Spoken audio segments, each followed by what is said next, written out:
Hey everybody, I've been wanting to do this for a while where I can show you some of the records from my own personal collection, but I think the way I'm going to do this is actually show you some records that I just acquired, some things that you may hear me say that I'm going to take home during the live streams. And today's sample for episode 1 is a great overall look at some of the records that I'm looking to collect. First, I would classify this as the 60s and 70s rock, near mint condition LPs that I'm always searching for. This is David Bowie's self-titled debut album. I've been searching for this for 10, 15 years, maybe in the wild. Have never found one until the Wisconsin collection. I got the Discogs link from the now famous Wisconsin collection. I was scrolling, I ran across the David Bowie section, and it said David Bowie, and I was like, no way. Been buying hundreds of thousands of records. First one ever, and it's a beautiful copy. Let me show you the back. The vinyl is near mint minus. It has a promo copy, not for sale, rubber stamp on the back. It's a Durham stereo copy. We had this one marked, thinking it would bring $500 or $600, and I was like, I'm gonna take it home. I'm gonna buy it from the store. Yes, that's probably now the most treasured David Bowie LP in my collection. So that's kind of the first thing I'm looking for. A lot of mint condition, near mint condition upgrades for all the other classic rock albums I have. And I'm also looking for rarities and obscurities, and that's the next two records. This is Head East. You may have seen this before. You may not. You've probably heard of Head East, Flat as a Pancake. I'm not for sure if you've seen this exact one. Paul just put this out last week for sale, or John, somebody. Looks like Paul's writing. It says original 1975 release on Pyramid. Let me show you this label. This was released later, I believe, on A&M Records. This is on the original label, Pyramid. And of course, Head East is known for their major hit song, Never Been Any Reason. So this is, actually, the condition of it's quite poor. We've got it as a VG minus. Never have seen one. Just have seen pictures of them. Never have seen one in the wild. If I've had one before, I don't remember it, or it slipped through without me even realizing what I had. So Head East, Flat as a Pancake, the original press. I don't know how many was originally printed, but it had to have been a small print run. There couldn't be many. And another rarity and oddity, I've seen plenty of copies of Three Dog Night, It Ain't Easy, excuse the nudity, but this is the original band nude cover, the 1970 OG press with the original cover. Sort of like the Mamas and Papas toilet cover. Just a short print run before they pulled them. I'm sure you've seen this album before, but there's not many copies with the original nude cover. Once again, we buy collections with thousands of LPs over the last decade. I've never had one of these before. It's not overall a pricey record, but just one of those that's tough to find. So there's two oddities and rarities. Now, I rarely buy records, and we buy so many collections, I've just kind of trained myself to find records in the wild or when I buy collections. I went ahead and grabbed one of these just because a promo copy popped up for sale on my Discogs want list, and I thought this was pretty unique on the Pink Decca promo label. I'm a collector of 60s pop culture, especially the Munsters. I collect Munsters comic books. I have a lunchbox that seriously needs a condition upgrade, but also a couple toys and anything Munsters related, especially comic books and anything original. So this is an original stereo promo copy of the Munsters, and this is kind of like a soundtrack accompanying the TV show. Very cool. Still have yet to find one of these in the wild. Years, once again, one of these is like never have found this record yet in the wild. So if I do, it probably won't be a promo copy. So I went ahead and grabbed that, and whenever one does come in the wild, I'm sure y'all find out about it. Okay, now the second part of my collection, part of that upgrade, kind of like the mint 60s, 70s records I was telling you about. I'm also always looking for this right here, a hype sticker. As y'all know, at Collectco, we love shrink wrap and hype sticker. This has popped up just a couple nights ago. Ventura Highway is a very sentimental song to me.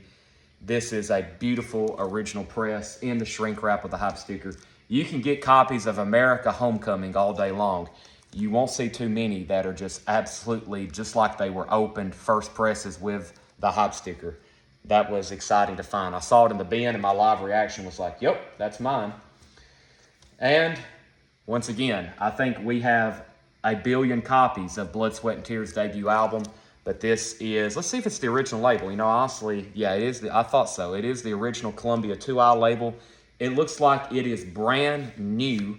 And of course, in shrink wrap, hopping up, spinning wheel, and You've Made Me So Very Happy. That's looks like, and I can tell you from the price tags, that's once again from that incredible Wisconsin collection.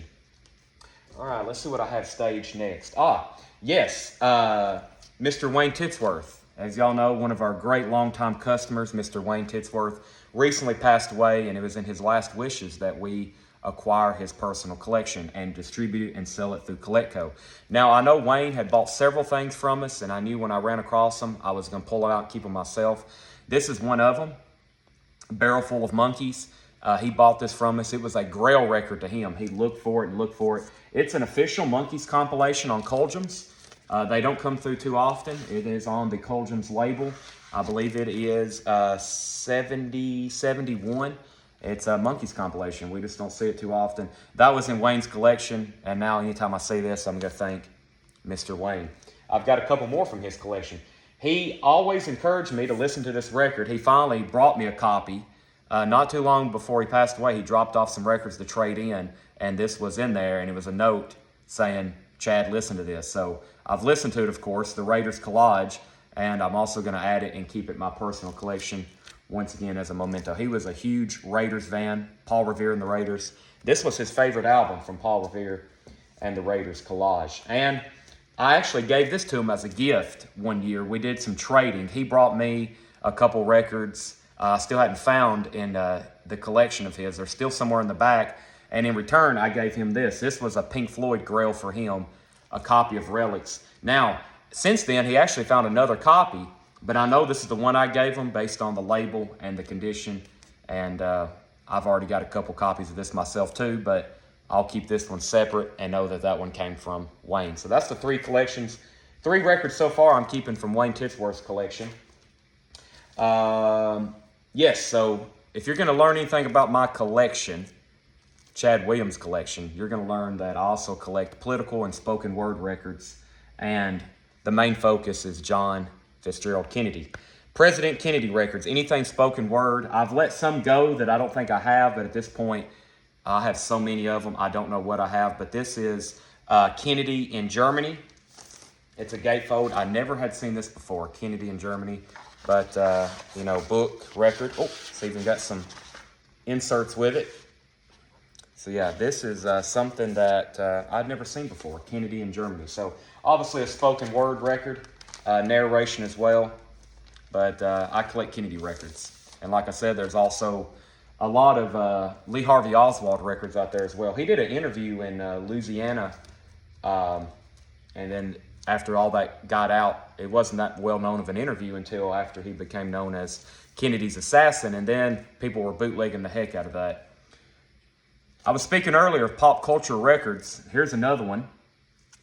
Lancelot Link and the Evolution Revolution. This popped up in the high-end bin the other night, and no one bought it, no one made a bid, and I'm going to keep that with all my 60s and 70s TV records. It's actually, once again, not too easy to get. Let me show you the vinyl, and it's near mint minus and pristine, so just not a record we get too often. I'm going to add that with all my 60s TV records and 70s TV shows. I guess I got stuff from the 80s too, but I really like the 60s. I found a Godfather record that I didn't have. I hadn't got this one sleeved or cleaned yet, but this is called the Godfather Suite. It's one of the many compilations or pressings you'll see of Godfather music. It's got some cool shots from the movie on the back, but major Godfather fan.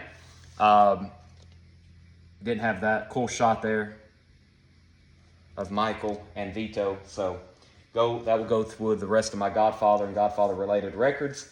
And you're going to see a lot of this in my videos, and that's James Bond LPs. I'm a major James Bond fan. I got a movie poster behind me. I collect records, and I collect movie posters. I do have some other collectibles. I've got a few original toys, but if you start collecting James Bond stuff, it can really get out of hand. One of those major brands that there's all kinds of merchandise. But I collect original movie posters, and I have quite the collection of LPs. This is the Living Daylight soundtrack, a near mint and pristine Japanese pressing, as we like to call them. So there's the Living Daylights. And honestly, at this point, I don't know what I have. At some point, I'm going to catalog them all on Discogs and sell off my duplicates. But if I have one that I know is unique and I don't see too often, I keep it. I have plenty of copies of some things. But I'm always looking for oddities. Like this is John Barry plays his great movie hits. And of course, John Barry was one of the original composers of some James Bond scores, including the James Bond theme. I haven't got to listen to this yet, but they say there's a really cool version of her On Her Majesty's Secret Service, which is kind of like a very mod 60s, almost psychedelic sound. So John Barry, that's James Bond related. That's going to go in there. This is really cool. Count Basie meets Bond. Never had seen that before until it popped up in a crate. I think John had priced it. It's a 1966 mono pressing. Count Basie meets James Bond. So it's Count Basie doing some of the Bond. And check out that cover. The mod 60s girls. Very, very cool. That's in shrink wrap. It's also near mint and pristine. Another Japanese pressing. There are so many that I run across that I've never seen before. This one's Moonraker, all about 007. Awesome cover. Almost like a cartoonish there of Roger Moore from the Moonraker film. That's with the Obi, with the really cool 007 emblem there. I think we got another Japanese press. I'm running across more and more Japanese presses that I never have found. This is another one. It's called Action Themes. It's actually on United Artists. It's a compilation of action movie themes, but Roger Moore there on the front, Mr. James Bond, especially for the most part of the 70s and I guess the early 80s. Here's another one. Speaking of John Barry, this is the movie Sounds of John Barry. That's another compilation. First track, James Bond theme, You Only Live Twice, Kiss Kiss Bang Bang. That's another Japanese pressing with Obi. And I picked this up. I haven't, I'll do other videos to show you these covers I'm talking about if you're not familiar, but this is just a comp I actually picked up at my local thrift store. I picked this up for $1 just because of the artwork. I actually listened to it, and it's a covers melody of classic soul music. But this artwork here, there's another artist who does very similar work to this, and I collect those. If you've ever seen the cover to Capital Cool Jerk, he also did some of the art, I think, for those Atlantic compilations, but they're kind of in the same style. I've been trying to get all those together and maybe have them framed. That screams 1960s nostalgia, that kind of, once again, mod. You kind of see the stuff I like with the artwork there. Now I've got a few 7-inch singles for you. Once again, I love the Archie stuff. This is let me show these all three at the same time. It's, I guess, all of them in the series. If there's more, I've got to find out. If you know of any more, let me know. But this is a set of 3 different Japanese Archie singles. They're different colors, and of course, they're all different songs. They're all the hits. Sugar Sugar, of course. Sunshine Over and Over, and then Jingle Jangle. That one's red, yellow, or greenish, I guess, and then orange. And they're all on this Japanese label. 7-inch singles. Very cool. If there's any more of those, I'd like to know. I've been looking for the Archie's album with the Obi. That's a challenge to find. Certain things, it's just, they're not really, and when they come up for sale, they don't demand a whole lot of money. It's just being patient and waiting for them to come up for sale. But they're scarce. Paul McCartney. I'm also a big Beatles fan, especially for Paul McCartney. Jet's one of my favorite songs. We actually put this up for auction one night. Did not get a bid, so going home with me.